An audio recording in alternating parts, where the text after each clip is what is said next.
Hello friends, this is SP Singh and welcome to smarted everyday. प्यारे दोस्तों, BEd first semester 2026 में आपकी परीक्षा आने वाली है। कई यूनिवर्सिटीज़ में एग्ज़ाम दिसंबर में ही होना है और कुछ यूनिवर्सिटीज़ में जनवरी में एग्ज़ाम होने को है बीएड फर्स्ट सेमेस्टर का। ठीक, और इसी क्लासेस हमने शुरू कर दी हैं। पेपर फर्स्ट हमारा जो फिलॉसफी सब्जेक्ट है उसकी क्लासेस चल रही हैं, जिसकी क्लास सेकंड रहेगी और ये आपका चैप्टर भी सेकंड रहेगा, शिक्षा के अभिकरण, एजेंसीज ऑफ एजुकेशन की बात करेंगे। इंपॉर्टेंट टॉपिक है, क्वेश्चन यहाँ से मिलता ही मिलता है। ठीक है, आइए शुरू करते हैं। बाकी अगर आप कानपुर यूनिवर्सिटी के छात्र हैं तो आपका फिलोसॉफिकल पर्सपेक्टिव्स ऑफ एजुकेशन है, और यदि आप लखनऊ या प्रयागराज के विद्यार्थी हैं या एमजी केवीपी के विद्यार्थी हैं, जेएनयू बलिया के विद्यार्थी हैं, तो फिर आपका शिक्षा के दार्शनिक एवं समाजशास्त्री परिप्रेक्ष्य के नाम से ही सब्जेक्ट होगा। ठीक है, बाकी टॉपिक्स और मैटर सेम है। तो आइए शुरू करते हैं।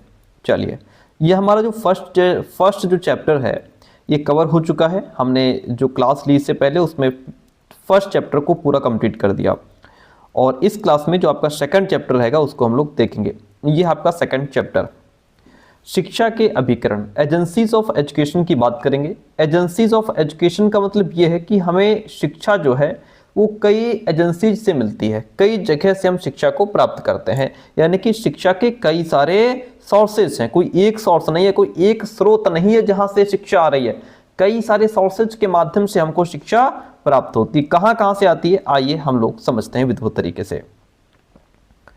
देखिएगा, कहता है अभिकरण या साधन अंग्रेजी शब्द एजेंसी का हिंदी रूपांतरण है। अभिकरण कहो, साधन कहो या एजेंसी कहो, ठीक है। तो ये सब क्या है, ये एजेंसी का हिंदी रूपांतरण है, अभिकरण और साधन। एजेंसी का अर्थ होता है एजेंट का काम। किसका काम? एजेंट का काम। एजेंट से हमारा अभिप्राय उस व्यक्ति या वस्तु से होता है जो कोई काम करता है या प्रभाव डालता है ना। जैसे कहते नहीं कि कंपनी का एजेंट आया है आपके यहाँ, वो ईएमआई लेने आया है ना, या और किसी काम से आया है, ये बैंक का कोई एजेंट आया है ना। तो वो यानी कि जो कोई काम कर रहा है या जो किसी दूसरे के पक्ष से प्रभाव डाल रहा है आप पर, वो एजेंट होता है। अतः शिक्षा के अभिकरण वे तत्व, कारण, स्थानीय संस्थाएं हैं जो बालक पर शैक्षिक प्रभाव डालते हैं। ये कौन है? ये शिक्षा के एजेंट हैं जो क्या कर रहे हैं, जो बालक पर शिक्षा से संबंधित प्रभाव डाल रहे हैं। ये एक ऐसे तत्व हैं जो कारण, स्थानीय संस्थाएं होती हैं। ये कोई रीजन हो सकता है, कोई स्थान हो सकता है, कोई ऐसी संस्था होती है जो बालक पर शिक्षा से संबंधित प्रभाव डाल रही है, उसे एजेंट कहा जाता है। बीडी भाटिया कहते हैं कि समाज ने शिक्षा के कार्यों को रोकने के लिए अनेक विशिष्ट संस्थाओं का विकास किया है। इन्हीं संस्थाओं को शिक्षा के अभिकरण कहा जाता है। ये बीडी भाटिया की बहुत ही अच्छी डेफिनेशन है। डेफिनेशन आपको याद करनी पड़ेगी, रटनी पड़ेगी, तभी आप एग्जाम में अच्छे मार्क्स गेन कर पाएंगे। शिक्षा के अभिकरणों का वर्गीकरण देखिएगा, बहुत महत्वपूर्ण। एक से बढ़कर एक आपको यहाँ पे टॉपिक्स मिलने वाले हैं, एंड प्लस अभी हम जो है शुरुआत से लास्ट तक पूरा सिलेबस कंप्लीट करेंगे। एक एक घंटे की क्लासेस समय रहेंगे, तो आप जो है कि सभी वीडियोस को सीक्वेंस में देखेंगे तो आपका बीएड फर्स्ट सेमेस्टर में बहुत अच्छे मार्क्स गेन करेंगे, सारा सिलेबस कवर हो जाएगा। चलिए, शिक्षा के अभिकरणों का वर्गीकरण देखिएगा। सक्रिय और निष्क्रिय अभिकरण, जो एजेंसीज हैं हमारी, वो एक्टिव भी होती हैं, पैसिव भी होती हैं। कैसे? शिक्षा के सक्रिय अभिकरणों में घर या परिवार, धार्मिक संस्थाएं, समाज, राज्य, क्लब, समाज कल्याण केंद्र, ये सब आते हैं। ये कौन है? ये एक्टिव एजेंट हैं। ये शिक्षा को पहुंचाने वाले कौन से हैं? एक्टिव एजेंट हैं। ठीक है, कौन? हमारे घर परिवार से जो हमको मिल रही है शिक्षा, तो घर परिवार हमारा एक सक्रिय अभिकरण है, हमारे प्रति एक्टिव है वो। ठीक है, धार्मिक संस्थाएं होती हैं, हम अपने समाज से इंटरेक्ट करते हैं, डायरेक्ट उनसे वार्तालाप करके ज्ञान ग्रहण करते हैं, वो एक सक्रिय अभिकरण है। इनमें शिक्षा देने वाले और शिक्षा प्राप्त करने वाले में प्रत्यक्ष क्रिया प्रतिक्रिया होती है, वार्तालाप होती है, विचार विमर्श होता है ना। हम आपसे क्वेश्चन पूछ रहे हैं, आप आंसर दे रहे हैं, आप क्वेश्चन पूछ रहे हैं, हम उसको बता रहे हैं। तो ये क्या है? इसमें क्रिया प्रतिक्रिया होती है, और क्रिया प्रतिक्रिया अपने घर परिवार में करते हैं, धार्मिक संस्थाओं में गुरु के माध्यम से कर सकते हैं, समाज में। ठीक है। निष्क्रिय साधन क्या होते हैं? निष्क्रिय साधन में एक पक्ष सक्रिय होता है, दूसरा चुपचाप निष्क्रिय होकर के उसकी बात सुन रहा होता है। इसमें क्रिया तो होती है लेकिन सामने से प्रतिक्रिया नहीं होती। ठीक है, जैसे समाचार पत्र आपको मिला, न्यूज़पेपर मिला, तो क्या उसमें आप न्यूज़पेपर से कुछ पूछ सकते हैं? नहीं। क्या आप सिनेमा में जाके कुछ पूछ सकते हैं सामने? नहीं। टेलीविज़न से कुछ पूछ सकते हैं? नहीं। रेडियो से कुछ पूछ सकते हैं? नहीं। प्रेस? नहीं। यानी कि इनमें एक ही तरफ एक्टिव होता है, दूसरा सामने वाला पैसिव होता है।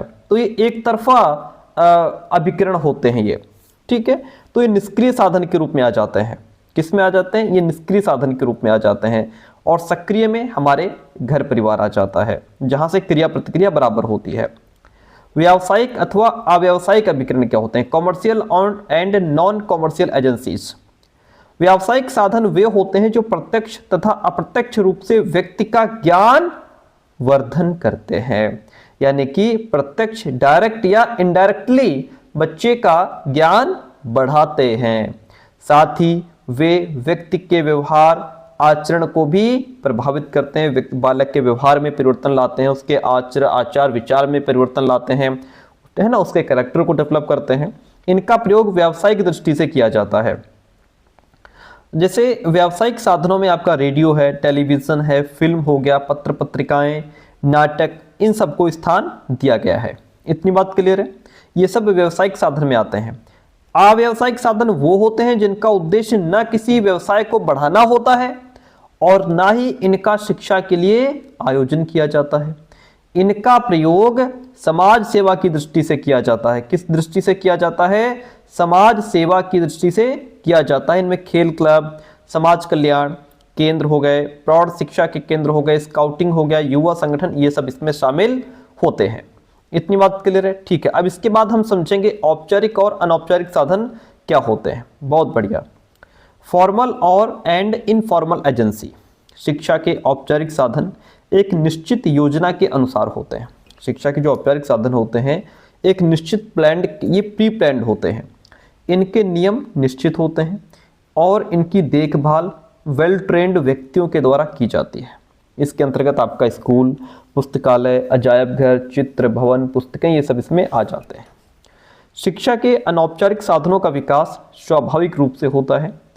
इनकी न तो कोई निश्चित योजना होती है, न कोई निश्चित नियम होते हैं। इनके अंतर्गत आपका परिवार आ गया। परिवार क्या है कि आपको जो शिक्षा दे रहा है उसमें न तो कोई निश्चित प्लान है, न कोई सिलेबस है, न कोई नियम है, कुछ नहीं। हंसते खेलते कूदते खाते पीते नहाते धोते सीखते रहते हैं। ठीक है, धर्म हो गया, समाज, राज्य, रेडियो, समाचार पत्र, ये सब इसमें आ जाते हैं। और जो औपचारिक साधन होते हैं वो उसमें सब कुछ प्री प्लान्ड होता है, जैसे कि आपकी औपचारिक शिक्षा। चलिए, गैर औपचारिक नॉन फॉर्मल एजुकेशन क्या है? नॉन फॉर्मल एजुकेशन के लिए निरौपचारिक शिक्षा, गैर औपचारिक शिक्षा, अनौपचारिकेतर शिक्षा आदि हिंदी के शब्दों का प्रयोग इसके लिए हम करते हैं। ओके, ये औपचारिक और अनौपचारिक का मिला जुला रूप होता है। औपचारिक में नियम निश्चित होते हैं, ठीक है, और पहले से प्री प्लान्ड होता है, इसमें कोई नियम कानून कुछ भी प्री प्लान्ड नहीं होता है। तो अब ये जो नॉन फॉर्मल है ये दोनों का मिला जुला रूप है। इसमें बालक का समाजीकरण, विभिन्न कौशलों का निर्माण बंद कमरों या चार दीवारी के भीतर नहीं, खुले आकाश में होता है, खुले आसमान के नीचे होता है। इसमें बच्चे को जो भी कुछ सिखाया जा रहा है, जो स्किल्स उसमें डेवलप की जा रही हैं, बंद कमरे में नहीं सिखाया जाता, चार दीवारी के भीतर नहीं होता, बाहर खुले प्रांगण में होता है। ये शिक्षा चार दीवारी के बाहर की शिक्षा है। ये लक्ष्य प्रधान है। इसका एक निश्चित लक्ष्य होता है कि हमें इस लक्ष्य तक पहुंचना है, ये लक्ष्य पाना है। वास्तविक जीवन से संबद्ध है और स्वतः सीखना इसका आधार है। इस शिक्षा का अस्तित्व हवा में और हवा के साथ है। इसे कोई भी प्राप्त कर सकता है, जिसको जो चाहे वो इसको पढ़ सकता है, प्राप्त कर सकता है। अब शिक्षा के औपचारिक और अनौपचारिक अभिकरण में अंतर अक्सर आपसे एग्जाम में पूछ लिया जाता है। आइए शुरू करते हैं। चलिए इसको शुरू करने से पहले मैं आपको बता दूं, देखिए, यदि आप CSJMU यानी कि आप कानपुर यूनिवर्सिटी के छात्र हैं, या आप लखनऊ यूनिवर्सिटी के छात्र हैं, या आप प्रोफेसर राजेंद्र सिंह यूनिवर्सिटी प्रयागराज के छात्र हैं, तो आपके लिए हमारे पास बीएड फर्स्ट सेमेस्टर के नोट्स अवेलेबल हैं। ठीक है, उसके लिए आप में इस नंबर पे 9628182649 इस नंबर पे व्हाट्सअप मैसेज करके नोट्स की डिटेल इन्फॉर्मेशन आप ले सकते हैं। ठीक है, और नोट्स प्रॉपर तरीके से आपके सिलेबस के अकॉर्डिंग तैयार किए गए हैं। जैसे कानपुर यूनिवर्सिटी के जो छात्र हैं, ये जो मैं सिलेबस पढ़ा रहा हूँ, ये जो अभी मैं टॉपिक आपको पढ़ा रहा हूँ, ये प्रॉपर तरीके से जो नोट्स हैं वो कानपुर यूनिवर्सिटी के लिए तैयार किए गए हैं। ठीक है, बाकी लखनऊ और प्रयागराज इनके सिलेबस में थोड़ा सा बदलाव है, कुछ टॉपिक्स इधर उधर हैं। ठीक है, तो आपके सिलेबस के अकॉर्डिंग नोट्स तैयार किए गए हैं, नोट्स सबके अलग अलग हैं। ओके, तो आप हमारे यदि नोट्स लेना चाहें तो उसके लिए 9628182649 इस नंबर पे व्हाट्सअप मैसेज करके नोट्स की डिटेल इन्फॉर्मेशन जा सकते हैं। आपको कुछ फीस पे करनी होगी एंड कंप्लीट नोट्स आपको PDF फॉर्मेट में व्हाट्सएप पे प्रोवाइड करा दिए जाते हैं, जिन्हें आप डाउनलोड करके कभी भी कहीं भी पढ़ सकते हैं। ध्यान रहे, हमारे नोट्स लेने के बाद आपको बाहर से कोई कॉपी, किताब, क्वेश्चन बैंक, मॉडल पेपर कुछ भी खरीदने की आवश्यकता नहीं रहेगी। जितना मटेरियल आपको यहाँ से दिया जाएगा वह आपके लिए पर्याप्त होगा। शिक्षा के औपचारिक और अनौपचारिक अभिकरण में अंतर क्या है? हेंडरसन कहते हैं कि जब बालक व्यक्तियों के कार्यों को देखता है, जब कोई बालक किसी दूसरे व्यक्ति के काम को देख रहा है तो और उनकी नकल कर रहा है और उसके साथ पार्टिसिपेट करता है, तब वो अनौपचारिक रूप से शिक्षित होता है। ठीक है, जैसे एक छोटा बच्चा अपने किसी अडल्ट को, वयस्क को, बड़े भाई बहन को कोई काम करते देख रहा है तो वो उसकी नकल कर रहा है, उसके साथ वो भी काम करने लग गया, तो ये अनौपचारिक रूप से सीख रहा है। जब उसको सचेत करके और जानबूझकर पढ़ाया जाता है तब वो औपचारिक रूप से शिक्षा प्राप्त करता है। जब उसको सचेत करके, एक्टिव करके, जानबूझ करके पढ़ाया जाता है तब वो औपचारिक शिक्षा का रूप ले लेती है। समझते हैं, देखिए, एक तरफ है औपचारिक शिक्षा, औपचारिक अभिकरण, दूसरे हैं अनौपचारिक अभिकरण। औपचारिक अभिकरणों द्वारा बालक के आचरण को परिवर्तित करने के लिए जानबूझकर व्यवस्थित रूप में काम किया जाता है। कैसे? एक पूरा पहले प्लान तैयार किया जाता है कि हमें बच्चे को यहाँ से शुरू करना है, ये पढ़ाना है, इसके बाद ये चीज़ शुरू करनी है और इसके माध्यम से ये टीचिंग मेथड लगेगा, ऐसे ऐसे पढ़ाना, ऐसे ऐसे सिखाना है, सब कुछ प्री प्लान्ड हो जाता है। इस कारण ये व्यवस्थित अभिकरण पूरा वेल मेंटेन्ड, वेल ऑर्गेनाइज्ड होता है। ये अनौपचारिक अभिकरणों द्वारा बालक के आचरण को अप्रत्यक्ष एवं आकस्मिक ढंग से परिवर्तित किया जाता है। इस कारण यह अव्यवस्थित और आकस्मिक विधियां होती हैं। अनौपचारिक मतलब बच्चा कहीं भी, कभी भी, किसी भी परिस्थिति में कुछ भी सीख रहा है। ठीक है, कुछ भी प्री प्लान्ड इसमें नहीं होता कि अब बच्चे को ये सिखाना है। जो औपचारिक है, इन अभिकरणों को निश्चित ढांचे के अनुसार पहले से ही निर्धारित किया जाता है, अतः ये बालक के आचरण को सचेत होकर परिवर्तित एवं नियंत्रित करते हैं। अतः ये सचेत अभिकरण है, ये बालक के आचरण को परिवर्तित करते हैं, बच्चे को भी एक्टिव करते हैं, सिखाने के लिए अपने आप भी एक्टिव होते हैं। और ये पूर्व निर्धारित नहीं होते, बालक के आचरण के परिवर्तन और नियंत्रण के संबंध में सचेत होकर काम नहीं करते। हालांकि प्रभाव इनका भी पड़ता है लेकिन इनकी कोई योजना नहीं होती है। और जो औपचारिक हैं, ये पूर्व नियोजित, जैसा कि पहले ही प्री प्लान्ड होता है। इनके अपने नियम होते हैं, निर्धारित कार्यक्रम होता है कि इतने 1 घंटे की क्लास रहेगी, 2 घंटे पढ़ाएंगे बच्चों को, सब कुछ। इन अभिकरणों का कोई निर्धारित कार्यक्रम नहीं होता, ना ही इनके अपने कोई नियम होते हैं। इतनी बात क्लियर है? ठीक है। औपचारिक जो है ये प्रत्यक्ष रूप से बालक के आचरण को रूपांतरित करते हैं, अतः ये प्रत्यक्ष साधन कहलाते हैं। अनौपचारिक जो है ये अप्रत्यक्ष रूप से बालक के आचरण को रूपांतरित करते हैं और ये अप्रत्यक्ष कहलाते हैं। यानी कि ये जो है प्रत्यक्ष, यानी कि इसलिए क्योंकि ये बालक के आचरण को रूपांतरित करते हैं। ठीक है, ये प्रत्यक्ष कहलाते हैं, ये दिखाई देते हैं, ये दिखाई नहीं देते। ये अभिकरण बालक की स्वतंत्रता को नियंत्रित करने के लिए दंड विधान और शक्ति का प्रयोग करते हैं कि अगर बच्चा कुछ उल्टा सीधा कर रहा है तो उसके लिए दंड की व्यवस्था है, डंडे की व्यवस्था है।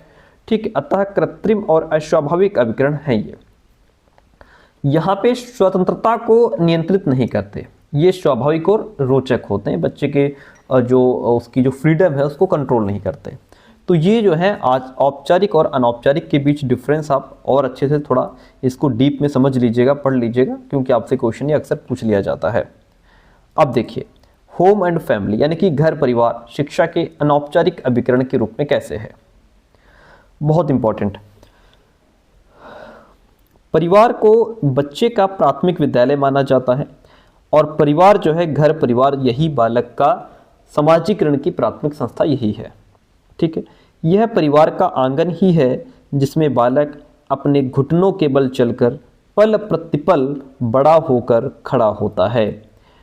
वो जीवन की प्रारंभिक शिक्षा यही माँ के घुटनों पर बैठकर उसके द्वारा किए गए चुंबन से सीखता है। कितना प्यारा लिखा है ये जो है यहाँ पे, बालक अपनी प्रारंभिक शिक्षा माँ के घुटनों पर बैठकर उसके द्वारा किए गए चुंबन से ही उसकी प्रारंभिक शिक्षा शुरू होती है। दूसरे शब्दों में वो माँ के आंचल की छाया में शिक्षा प्राप्त करता है। शिक्षा के साधन के रूप में ही उसे अपने पूरे जीवन की शिक्षा का आधार यही माँ के घुटनों पर बैठकर मिल जाता है।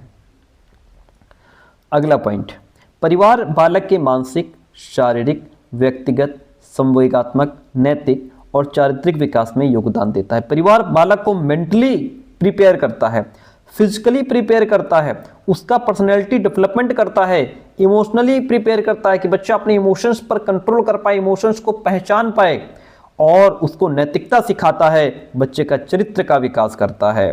वह बालक में जीवन के मूल्यों का विकास करता है। मूल्य मतलब बच्चे को नैतिकता सिखाना, मोरलिटी, इटिकेट, मैनर्स, ईमानदारी क्या है, बेईमानी क्या है ना, एक दूसरे का सहयोग क्या है, ये सारी चीजें सिखाता है। वह विभिन्न आदर्शों और मानवीय गुणों को विकसित करके बच्चे को मजबूत बनाता है। परिवार शिक्षा का अनौपचारिक साधन है, फिर भी यह बच्चे को औपचारिक शिक्षा प्राप्त करने के योग्य बनाता है। कौन? परिवार। परिवार क्या है? अनौपचारिक साधन है, लेकिन फिर भी बच्चे को औपचारिक शिक्षा प्राप्त करने के योग्य बना देता है। जब घर से हम लोग बच्चे को इतना प्रिपेयर कर देते हैं 4-5 साल में उसको, कि वो जाकर के स्कूल में सही व्यवहार कर पाए और सीखने योग्य उसको घर से ही बना करके भेजा जाता है। ठीक है, यह बच्चे का प्राथमिक समाज है, उसका समाजीकरण यही होता है। समाज में कैसे उठना बैठना, लोगों से कैसे दूसरों से बात करनी है, कैसे बड़ों का सम्मान करना है, सारी चीजें पहले परिवार ही सिखाता है। ये क्वेश्चन यहाँ से सीटेट में भर भर के पूछा जाता है कि समाजीकरण की प्राथमिक संस्था तो परिवार है, घर परिवार है। ठीक है, घर या परिवार समाज की एक इकाई है। क्या है? घर या परिवार ये क्या है? समाज की एक इकाई है। यह सबसे अधिक आधारभूत सामाजिक समूह है। इसमें साधारणतः पति पत्नी और उनके बच्चे होते हैं। ठीक है, कभी कभी पति या पत्नी के माता पिता भी उनके साथ रहते हैं। कुछ प्राचीन समाज में नौकरों को भी परिवार का सदस्य माना जाता था। पहले क्या था? पहले नौकरों को भी परिवार का सदस्य माना जाता था। पहले पड़ोसी परिवार का हिस्सा हुआ करते थे, आज तो परिवार ही पड़ोसी हो गए हैं, परिवार के लोग ही पड़ोसी हो गए हैं। ऐसा आप लोगों ने अपने भी आसपास देखा होगा। तो पहले नौकरों को भी परिवार का सदस्य माना जाता था, इसलिए फैमिली शब्द की उत्पत्ति फैमिलस शब्द से मानी जाती है, जिसका मतलब ही होता है सर्वेंट। फैमिलस जो शब्द है इसका मतलब क्या होता है? नौकर। ठीक है, नौकर को भी परिवार मान लिया जाता था, इसलिए उसको नाम दे दिया गया फैमिली। परिवार का ये सबसे सरल रूप है। इसका जटिल रूप भारत में संयुक्त परिवार में मिलता है, जहां आज भी कुछ घरों में पेरेंट्स, बच्चे और उनके दादा दादी सब साथ मिलकर के रहते हैं। ताऊ ताई, चाचा चाची, दादा दादी, है ना, सब साथ मिलकर के रहते हैं। वो संयुक्त परिवार होता है। आगे बढ़ते हैं। क्लेयर कहते हैं कि परिवार से हम संबंधों की वह व्यवस्था समझते हैं जो माता पिता और उसकी संतानों के बीच में पाई जाती है। मैकाइवर एवं पेज कहते हैं कि परिवार उस समूह का नाम है जिसमें स्त्री पुरुष का यौन संबंध पर्याप्त निश्चित हो और इनका साथ इतनी देर तक रहे जिससे संतान उत्पन्न हो जाए और पालन पोषण भी किया जा सके। परिभाषाएं तो आपको रटनी पड़ेंगी। वस्तुतः परिवार का अर्थ क्या है? परिवेश, वो माहौल, वो वातावरण, वो एटमॉस्फेयर, घर की दीवारें और छत नहीं। ठीक है, परिवार का परिवेश अनेक प्रभावों से परिपूर्ण होता है। इस परिवेश में, इस माहौल में स्नेह और अधिकार दोनों एक साथ रहते हैं। बच्चे को स्नेह भी करना है, प्यार भी करना है, दुलार भी करना है, और हमारा यह अधिकार भी है यदि बच्चा गलती करता है तो उसको हम रोकें, डांटें, फटकारें, समझाएं। परिवार या घर का अस्तित्व बहुत कुछ मानसिक या भावनात्मक होता है।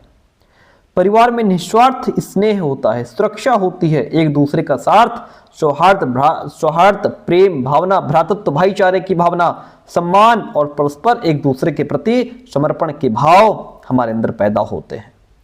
इनसे युक्त परिवेश से अपनापन का भाव विकसित होता है और यही भाव घर या परिवार कहलाता है।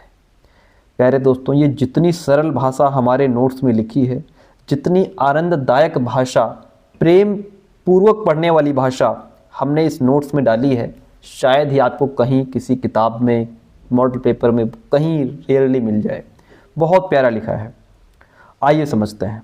बड़ी मेहनत लगती है नोट्स प्रिपेयर करने में, तो अगर आप लोग ले लेंगे तो आप बहुत ही बेहतर, कम समय में अच्छा स्कोर करने का यही एक तरीका है।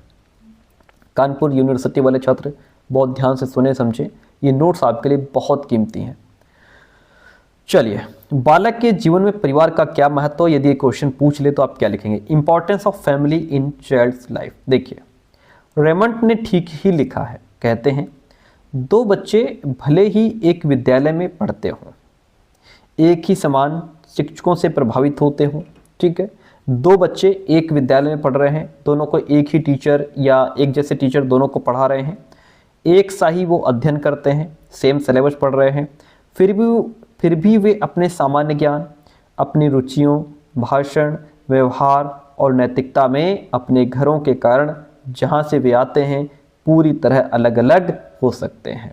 भाई, विद्यालय में जो बच्चे पढ़ रहे हैं वो दो बच्चे मतलब एक दूसरे समाज से आया है, एक दूसरे घर समाज से आया है, या यूं कहें एक दोनों अलग अलग घर के बच्चे हैं, दोनों अलग अलग घर के बच्चे हैं, लेकिन एक ही विद्यालय में पढ़ रहे हैं, एक ही टीचर से पढ़ रहे हैं, उसके बावजूद उनमें सामान्य ज्ञान अलग अलग देखने को मिलेगा, इंटरेस्ट दोनों का अलग अलग देखने को मिलेगा, उनकी भाषा, व्यवहार, नैतिकता में उनकी घर की वजह से अंतर देखने को मिलेगा। परिवार बालक पर अपना स्थायी प्रभाव अंकित कर देता है। परिवार जैसा बालक को सिखाता है, बालक वैसा बनता चला जाता है और फिर वो जीवन भर वो चीज़ें उसके दिमाग में ऐसी अंकित हो जाती हैं, कभी नहीं भूलता। जिसको जैसे घर में माहौल, एटमॉस्फेयर जैसा, जिसको आचार व्यवहार सिखाया जाता है, वो उसके जीवन भर उसके अंदर रहती है, ठीक है। वह वैसा ही बनता है जैसा उसका घर उसको बनाता है। घर के प्रभाव के कारण ही गांधी जी ने प्रेम और सत्य के सिद्धांतों को अपनाया।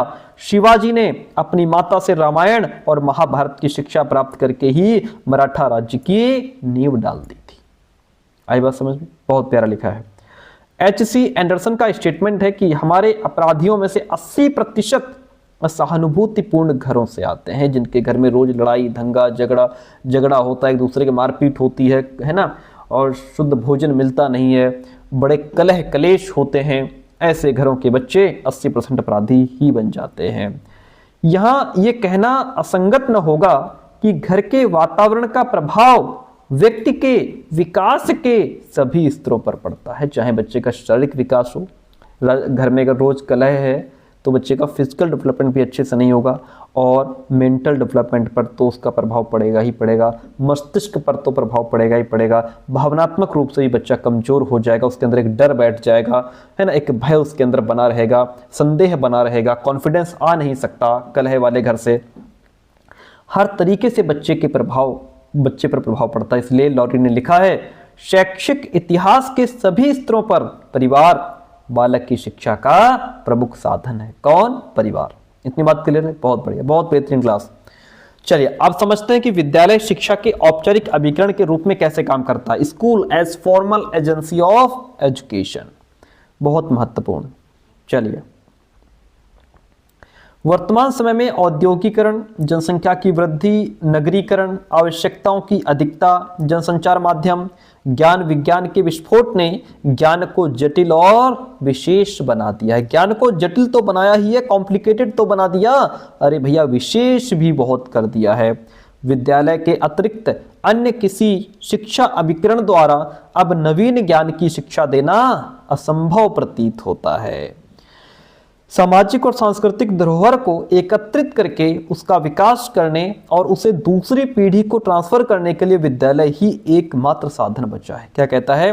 हमारी जो सामाजिक संस्कृति जो बची है, हमारी जो सभ्यता संस्कृति जो बची है, जो आचार व्यवहार बचे हैं, हमारे जो रीति रिवाज बची है, जो हमारे पूर्वजों ने हमको दिए हैं, अब उसको एक पीढ़ी से दूसरी पीढ़ी में ट्रांसफर करने के लिए विद्यालय ही एकमात्र सहारा बचा है। कि हमारे भारत की ये संस्कृति है, ये मर्यादा है ना, तो इस तरीके से हमको रहना है। वो कौन? विद्यालय ही हमें ट्रांसफर करता है। आगे बढ़ते हैं। टीपी नन कहते हैं, एक राष्ट्र के विद्यालय उसके जीवन के वे अंग हैं जिनका विशिष्ट कार्य राष्ट्र की आध्यात्मिक शक्ति को एकत्रित करना है, उसके ऐतिहासिक क्रम को बनाए रखना है, उसकी पूर्ण प्राप्तियों की रक्षा करना और उसके भविष्य की गारंटी करना है। बहुत बढ़िया है, आप इसको याद रखिएगा, याद कर लीजिएगा।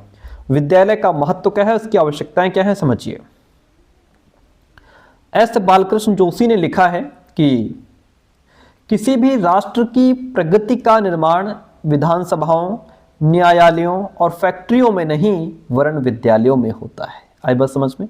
किसी भी राष्ट्र की प्रगति का निर्माण कोई विधानसभा नहीं कर रही है, कोई कोर्ट नहीं कर रहा है, फैक्ट्रियों में राष्ट्र की प्रगति का निर्माण नहीं हो रहा है। कहाँ हो रहा है सर? स्कूल में हो रहा है, विद्यालय में राष्ट्र की प्रगति का निर्माण हो रहा है। विद्यालय का महत्व बहुत गहरा है। कैसे? समझिए।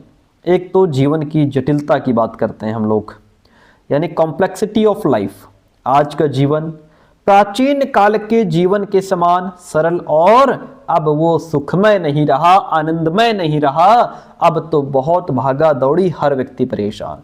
मनुष्य को अपने कार्यों से इतनी फुर्सत नहीं मिलती कि वो अपने बच्चों की देखभाल कर सके। बिल्कुल बात सही है। पेरेंट्स बेचारे नौकरी के चक्कर में, पिताजी भी जा रहे हैं काम पे, मम्मी भी काम पे जा रही हैं, बच्चे को छोड़ गए दूसरे के सहारे। बच्चे का लालन पालन दूसरा कर रहा है घर में, है ना। उनको बच्चों के लिए टाइम नहीं है। तो क्योंकि हमारे जीवन इतना जटिल कॉम्प्लेक्स हो गया है, इसलिए उसने यह कार्य विद्यालय को सौंप दिया है। इसलिए छोटे बच्चों को ही विद्यालय में भेजना शुरू कर दिया जाता है, हॉस्टल में डाल दिया जाता है, ताकि हम भी फ्री रहें और बच्चा भी अपना एक सुरक्षित जगह पे रहे। घर और विश्व को जोड़ने वाली कड़ी। बालक की शिक्षा में घर का बहुत महत्वपूर्ण स्थान है। घर में रहकर वह डिसिप्लिन सीखता है, एक दूसरे की सेवा करना, उसके अंदर सहानुभूति आती है, उसके अंदर भ्रातृत्व भाईचारे की भावना आती है, निस्वार्थ की भावना भी घर ही बच्चे के अंदर डालता है। ये सारा कुछ सीखता है। घर की चार दीवारी में बंधे रहने के कारण ये गुण अपने परिवार के व्यक्तियों तक ही सीमित रहते हैं। विद्यालय में विभिन्न वर्गों और संप्रदायों के बालकों के संपर्क में आकर उसका दृष्टिकोण और बड़ा होता है। ठीक है, इस प्रकार विद्यालय घर और बाहरी जीवन को जोड़ने वाली कड़ी। आप चाहे बच्चे को चाहे जितना डिसिप्लिन सिखा दो, टाइम मैनेजमेंट सिखा दो, एक दूसरे का सहयोग करना सिखाओ, लेकिन अगर वो घर पर ही रहेगा तो वो उतनी एक चार दीवारी के भीतर रहेगा। लेकिन जब वो बाहर जाएगा, विद्यालय में जाता है, अलग अलग प्रकार के बच्चों से मिलता है, तो वहां पे उसकी वो जो सीखा है उसने, वो बाहर निकल करके आता है और बड़े लेवल पे वो सीखता है। विशाल सांस्कृतिक विरासत, एक एक्सटेंसिव कल्चरल हेरिटेज। आज की सांस्कृतिक विरासत बहुत ही विशाल हो गई है। इसमें अनेक प्रकार के ज्ञान, कुशलताओं और काम करने की विधियों का समावेश हो गया है। ऐसी विरासत को शिक्षा देने में व्यक्ति अपने को असमर्थ पाते हैं, अतः उन्होंने यह काम भी विद्यालय को सौंप दिया है। विशिष्ट वातावरण की अवस्था। विद्यालय छात्रों को एक विशिष्ट वातावरण प्रदान करता है। कैसा? एक विशेष वातावरण। ये वातावरण शुद्ध, सरल और सुव्यवस्थित होता है। इससे छात्रों की प्रगति पर स्वस्थ और शिक्षाप्रद प्रभाव पड़ता है। ऐसा वातावरण शिक्षा का और कोई साधन नहीं प्रदान कर सकती है। व्यक्तित्व का सामंजस्यपूर्ण विकास। विद्यालय का एक निश्चित उद्देश्य और पूर्व नियोजित प्री प्लान्ड कार्यक्रम होता है। परिणाम स्वरूप इसका बालक पर व्यवस्थित रूप से प्रभाव पड़ता है और उसके व्यक्तित्व का सामंजस्यपूर्ण विकास भी होता है। तो ये हम समझ रहे थे क्या विद्यालय का महत्व क्या है, उसकी आवश्यकता क्या है। अब देखिए, अब जैसे अगर ये क्वेश्चन आपसे पूछ ले तो आप क्या करेंगे? अगर मान लीजिए आपको ये आपने जीवन की जटिलता, ये जो हेडिंग्स हैं वो तो याद कर ली, इनके अंदर का अगर याद नहीं रहता है तो आप सिर्फ हेडिंग्स बढ़िया से याद कर लेना और ये सिर्फ थारोली बस ऐसे ही पढ़ लेना। एग्जाम में आपकी हेडिंग बढ़िया पड़ी होनी चाहिए, उसके अंदर आप बना बना के लिख दो, कोई दिक्कत नहीं है। ठीक है, बस आप एक बार डीपली पढ़ लो इसको। चलिए, समाज शिक्षा के साधन के रूप में कैसे, आइए इसको समझते हैं। Society as an agency of education. भारतीय समाज ने लोकतांत्रिक शासन व्यवस्था का चयन किया है। भारतीय समाज ने किस शासन व्यवस्था का चयन किया है? तो हमारे यहाँ लोकतांत्रिक शासन व्यवस्था है। कैसी? लोकतांत्रिक शासन व्यवस्था है। और लोकतंत्र कोई व्यवस्था नहीं वरन जीवन की एक शैली है। लोकतंत्र की सफलता के लिए यह आवश्यक है कि व्यक्ति अंतः मन से, अपने अंदर मन से लोकतांत्रिक मूल्यों और आदर्शों को अपनाए और उसी के अनुरूप अपने व्यवहार को संचालित करे, और ये काम शिक्षा के द्वारा आसानी पूर्वक किया जा सकता है। शिक्षा को भारतीय समाज निम्न रूपों में प्रभावित कर रहा है। अब भारत का समाज शिक्षा को किस किस रूप में प्रभावित कर रहा है? पहली बात तो देखिए, सामाजिक न्याय की भावना का विकास। बच्चे के अंदर सामाजिक न्याय की भावना डेवलप हो रही है। सामाजिक न्याय की भावना से मतलब यह है कि व्यक्तियों को भेदभाव से ऊंचा उठाना, कि व्यक्ति के अंदर अब वो भेदभाव, वो हीन भावना है ना, वो सब नहीं रहना चाहिए। जो पहले लोगों ने दूसरे समाज के लोगों के साथ किया, जो भेदभाव किया, जो बेचारे वंचित पृष्ठभूमि के कहलाए, ठीक है, उन्हें समाज से अलग थलग कर दिया गया। अब ये है उद्देश्य कि व्यक्तियों को इससे कहीं ऊपर उठाया जाए, ठीक है, भेदभाव से ऊंचा उठाना, और उन्हें ये प्रशिक्षण देना कि सरकार से वह जो भी मांग करे उसमें उनका अपना हित और स्वार्थ ही सम्मिलित ना हो, बल्कि अन्य लोगों के हित का भी उसमें समावेश किया जाए। हर व्यक्ति को समान माना जाए, हर व्यक्ति की जरूरत को ध्यान में रखा जाए। साथ ही छात्रों को इस बात का प्रशिक्षण भी देना है कि वह एक दूसरे के हित में सम्मिलित हो, किसी के प्रति कोई भेदभाव, कोई हीन भावना नहीं होनी चाहिए, और समाज में हर काम सहयोग और अनुशासन से होना चाहिए। पॉइंट है, प्रौढ़ शिक्षा कार्यक्रम को प्रोत्साहन, encouragement of adult education programme. प्रजातंत्र में शिक्षा को प्रौढ़ वर्ग को भी शिक्षित करने का दायित्व लेना होगा। प्रजातंत्र में क्या करना होगा? शिक्षा को प्रौढ़ वर्ग को भी शिक्षित करने का दायित्व लेना होगा, और ये काम प्रौढ़ शिक्षा कार्यक्रमों को संचालित करके संपन्न किया जा सकता है। जो प्रौढ़ हैं, जो प्रौढ़ लोग हैं, उनको शिक्षित करके किया जा सकता है संपन्न। प्रौढ़ व्यक्तियों को जागरूक करना इस कारण आवश्यक है जिससे वह प्रजातांत्रिक व्यवस्था को समझें और उसमें अपना सहयोग दें, इसलिए उनको जो है शिक्षित करना जरूरी है। भविष्य के प्रति आस्था उत्पन्न करना, to have faith in future, यानी कि हमें भविष्य में क्या होना चाहिए? एक विश्वास, एक होप, एक आशा होनी चाहिए। उज्जवल भविष्य की कामना करना प्रत्येक व्यक्ति के जीवन का लक्ष्य होता है कि मेरा भविष्य कैसा हो? उज्जवल हो, ब्राइटफुल हो, है ना, चमकदार हो। हम जो भी काम करें देश के भविष्य के प्रति निष्ठावान होकर करें, और इसके लिए सबसे महत्वपूर्ण बात यह है कि हम वर्तमान की नींव को मजबूत करें। आज जहां पर हम खड़े हैं वो वर्तमान हमारा मजबूत होना चाहिए, और वर्तमान की नींव को मजबूत करें कि उस पर टिका हुआ हमारा भविष्य अटूट रहे। अब आपका भविष्य क्या है? जैसे आज आपका मान लीजिए बीएड है, तो आप बीएड को इतना अच्छे से पढ़ें कि आपके बहुत अच्छे मार्क्स आएँ, और इसी के आधार पर जो आप यहाँ पढ़ रहे हैं इसकी हेल्प आपको सीटेट में भी मिलेगी, ठीक। तो जितना अच्छे से इसको पढ़ लेंगे आगे हेल्प होगी आपकी। व्यक्तिकता का विकास, डेवलपमेंट ऑफ इंडिविजुअलिटी, व्यक्ति की व्यक्तिकता का विकास यानी कि व्यक्ति की पर्सनैलिटी का डेवलपमेंट शिक्षा के द्वारा होना चाहिए, और व्यक्तिकता का विकास तभी हो सकता है जब व्यक्ति के अंदर सामाजिक कुशलता हो, वह लोगों से कनेक्ट करने की कुशलता हो, है ना, वो समाज के साथ हर तरीके से रह सके, समाज के साथ एडजस्ट कर पाए।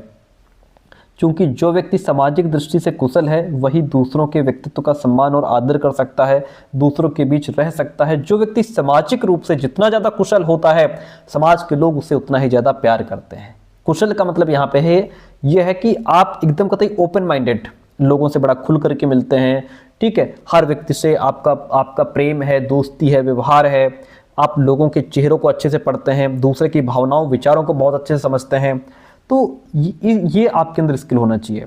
अंतर्राष्ट्रीय सद्भाव का विकास, आज भारतीय समाज अपनी कई आवश्यकताओं के लिए विश्व के दूसरे देशों पर डिपेंड है।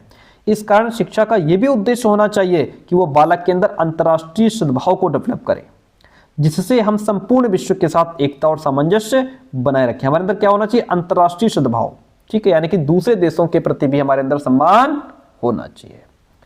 तो ये हम पढ़ रहे थे समाज शिक्षा के साधन के रूप में कैसे है। आइए अब हम लोग समझते हैं जनसंचार साधन शिक्षा के अभिकरण के रूप में कैसे काम आते हैं, जो मास मीडिया की हम लोग अब यहाँ पे बात करेंगे। ठीक है, इसके बाद चैप्टर हमारा खत्म हो जाएगा। बहुत बढ़िया। कहता है सामान्य रूप से जनसंचार माध्यम का अभिप्राय है ऐसे अभिकरण जिनके प्रयोग से विभिन्न प्रकार की सूचनाएं, स्पष्टीकरण, क्वेश्चंस आदि को दूर दराज के क्षेत्रों में लगभग प्रत्येक व्यक्ति तक पहुंचाने का प्रयास किया जाए। इस प्रकार के साधन जैसे आपका रेडियो, दूरदर्शन, समाचार पत्र, पत्र पत्रिकाएं, ये सब हैं। जब इन साधनों का प्रयोग शिक्षा के लिए किया जाता है तब ये शिक्षा के साधन कहलाते हैं। इस पॉइंट ऑफ व्यू से इनको गैर औपचारिक और अनौपचारिक साधन कहा जाता है। इन साधनों के उपयोग से शिक्षा से जुड़े विभिन्न उद्देश्यों या शैक्षिक कार्यों को पूरा करने का प्रयास किया जाता है। उदाहरण के तौर पर राष्ट्र के परिप्रेक्ष्य में सबके लिए शिक्षा क्या होना चाहिए, सबके लिए शिक्षा पहुंचाने के कार्य को इन साधनों के माध्यम से पूरा किया जा सकता है। आधुनिक युग में, आज के युग में जनसंचार शिक्षा का बहुत ही शक्तिशाली साधन है। कौन? मास मीडिया, है ना, आज का सोशल मीडिया। जनसंचार माध्यम भारत में जनसंचार के प्रमुख माध्यम हैं, जैसे कि आपका आकाशवाणी, विविध भारती, विज्ञापन प्रसारण सेवा, विदेश प्रसारण सेवा, दूरदर्शन, समाचार पत्र और बाकी प्रिंट मीडिया इसमें आ जाता है। जनसंचार माध्यमों का उपयोग कैसे करेंगे? भारत में जनसंचार माध्यमों का निम्न के लिए उपयोग किया जा रहा है। एक तो विभिन्न प्रकार की सूचनाएं देने के लिए, समस्याओं और उनके समाधान के लिए, पाठ्य वस्तु को प्रस्तुत करने के लिए, व्यक्ति को अंतर्राष्ट्रीय मंच से जोड़ने के लिए, सामाजिक परिवर्तन लाने के लिए, पृष्ठभूमि तैयार करने के लिए, जिज्ञासा, सृजनात्मकता, बच्चे की इमेजिनेशन पावर, इन सब चीज़ों को डेवलप करने के लिए, ज्ञान के विभिन्न क्षेत्रों में हुए बहुत तेज़ी से जो डेवलपमेंट हो रहा है उससे अवगत कराने के लिए, शैक्षिक कार्यक्रमों के प्रसारण हेतु। तो इस तरीके से हम जनसंचार माध्यमों का उपयोग कर सकते हैं। प्यारे दोस्तों, कितना सरल तरीके से नोट्स में लिखा है और आपको पढ़ाया गया है। यदि यही चैप्टर बुक उठा के पढ़ने लग जाओ कुछ ना समझ में आएगा, मॉडल पेपर उठा के पढ़ने लग जाओ कुछ ना समझ में आएगा। लेकिन कितनी प्यारी भाषा, कितनी सरल भाषा में हमने नोट्स प्रिपेयर किए हैं आप लोगों के लिए। ठीक है, तो ये नोट्स फटाफट लेने के लिए जो नंबर हमने दिया है वहाँ व्हाट्सअप करिए, नोट्स की इन्फॉर्मेशन लेकर के, फीस जान लीजिए, फीस पे करके आपको कंप्लीट नोट्स फॉरवर्ड कर दिए जाएंगे। और चैप्टर 3 यानी कि क्लास जो 3 रहेगी उसमें हम दर्शन को समझेंगे। इतना महत्वपूर्ण टॉपिक, एग्जाम में 12 से 15 नंबर यहाँ से आपको मिलने हैं यदि ये चैप्टर आपने पढ़ लिया।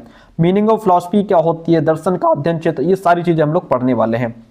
ठीक है, तो ये आपका ये क्लास कैसी रही आप कमेंट करके जरूर बताइएगा। और आप किस यूनिवर्सिटी के छात्र हैं, आपके यहाँ एग्जाम लगभग कब से शुरू हो रहा है, ये आप कमेंट करके जरूर बताइएगा। नंबर है हमारा व्हाट्सअप 9628182649। फटाफट मैसेज करके नोट्स की इन्फॉर्मेशन लेकर के कंप्लीट नोट्स ले लीजिए और अपनी पढ़ाई शुरू कर दीजिए। Thank you so much.